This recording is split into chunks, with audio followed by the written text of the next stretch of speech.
চার ভাই, এক একজন এক এক রকম। তার মধ্যে গঙ্গারাম স্বয়ং, তার তো আবার সেই বাঙালির মানে এস্টাবলিশ একটি রোগ, কিলে রোগ হয়েছে।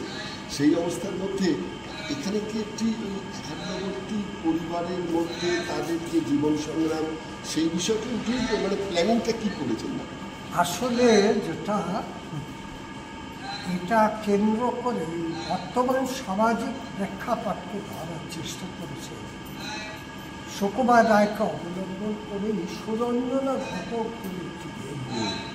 এবং ও যখন নাটকটি আমার কাছে প্রথম আমাকে বলে এবং আমাদের যখন শোনায় তখন আমি খুব চমৎকৃত হয়েছি, খুব ভালো লেগেছিল। কারণ বিষয়বস্তুটা একেবারে সাম্প্রতিকতম বিষয়কে খুব সহজভাবে তুলে ধরেছে, যেটা দর্শকরা আসলে আমি কাহিনীটা পুরো বলতে চাই না, তাহলে তো নাটকের মজাটাই নষ্ট হয়ে যাবে।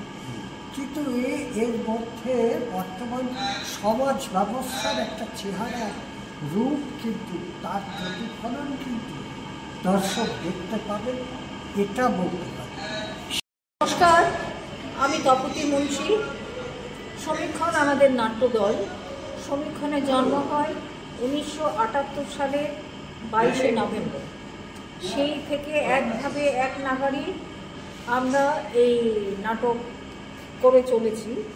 আর আজকের প্রযোজনা বা আমাদের বর্তমান প্রযোজনা যেটা এখন চলছে সেটা এবং গঙ্গারাম, সুরঞ্জনা ঘটকের লেখা, সুকুমার রায়ের খেয়াল রসের কবিতা, সৎপাত্র অবলম্বনে নাটকটি লেখা হয়েছে।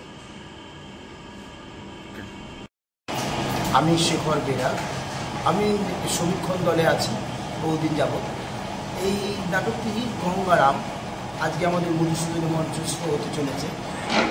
এই নাটকটি প্রেক্ষাপট সুকুমার রায়ের আদলে তৈরি করা হয়েছে। এতে যে বড় ভাই, চার ভাই আছে, গঙ্গারাম, বেচারাম, কেনারাম, জয়রাম। আমি এই জয়রামের চরিত্র অভিনয় করছি। গঙ্গারাম হচ্ছে বড় ভাই, এটা মধ্যবিত্ত ফ্যামিলি এবং সে বহু কষ্টসৃষ্টে সংসার চালায়, দিন চালায়। এই জয়রাম যে চরিত্রটা আমি করছি, এ মানে একটু মানে উশৃঙ্খল জীবনযাপন করে এবং দুর্নীতি করতে গিয়ে জেল খেটে এসেছে, তারপরেও জেল থেকে ছাড়া পায়।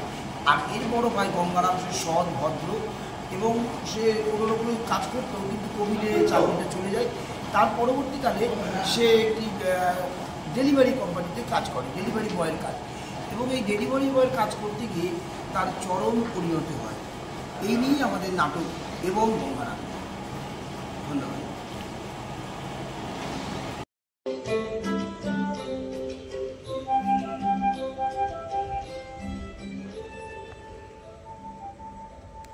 শুনতে পেলাম পোস্টায় গিয়ে তোমার নাকি মেয়ের বিয়ে।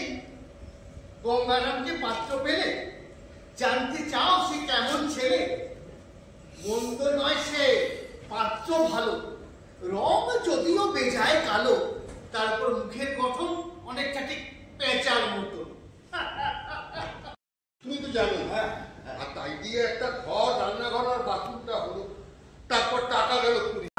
সমীক্ষণের নবতম প্রযোজনা এবং গঙ্গারাম দেখলেন, আপনার কিরকম লাগলো? অসাধারণ অভিনয় এবং তার সাথে যে স্টেটমেন্টটা দেওয়ার চেষ্টা করেছে, যে এই স্টেটমেন্টটা খুব যুগোপযোগী এবং এইটা যেন আমরা যেরকম নাটকটা দেখলাম এবং তার সাথে সাথে এইটা আমাদেরও যারা দর্শক যারা দেখেছে তাদেরও উচিত যে এই যে মেসেজটা নিয়ে আমরা নাটকটা দেখে বেরোচ্ছি সেটা যেন আমরা বজায় রাখতে পারি। ধন্যবাদ। দিদি, কেমন লাগলো এবং গঙ্গারাম? খুব খুব ভালো লেগেছে আমার। আর মানে প্রত্যেকটা সিন খুবই ভালো ছিল আর খুব রিয়েল লাইফের সাথে কানেক্ট করতে পেরেছিলাম আমরা। আর আমাদের এখান থেকে অনেক শিক্ষাও আমরা অনেক কিছু জানতে পারলাম, অনেক কিছু নিতে পেরেছি এই নাটকের থ্রু দিয়ে। মানে আমাদের রিয়েল লাইফে কী ঘটছে, এই সমাজে কী ঘটছে, সব কিছু তুলে ধরা হয়েছে এটা দিয়ে। খুবই ভালো লেগেছে আমার। থ্যাংক ইউ, অসংখ্য ধন্যবাদ।